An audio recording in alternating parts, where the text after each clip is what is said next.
রকমের ফাউন্ডেশনের সাথে কিন্তু মিক্সড করিনি, মানে দুটো কালার মিক্সড করিনি, শুধুমাত্র নাম্বার 6 কালারটাই এখানে ব্লেন্ড করা হচ্ছে। আর আমি দিদিকে বলেছিলাম যে তুমি কি তোমার স্কিনটাকে একটু ব্রাইট করতে যাও। দিদি এত সুইটলি বলেছে যে না, আমার নিজস্ব স্কিন টোন আমার ভীষণ পছন্দের আর আমি এটাকে এভাবেই রাখতে চাই। তো আমি বলেছিলাম দিদি হালকা একটু এখন ফেয়ার হবে আর এটা সময়ের সাথে সাথে অ্যাডজাস্ট হয়ে যাবে। দিদি বললো ঠিক আছে। তো এখন তোমাদের বেসটা একটু ফেয়ার মনে হতে পারে।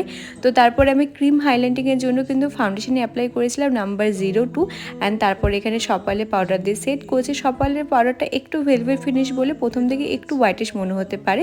তারপরে পুরো বেসটাকে লক করে এখন আমি ওয়াটার দিয়ে সেট করছি।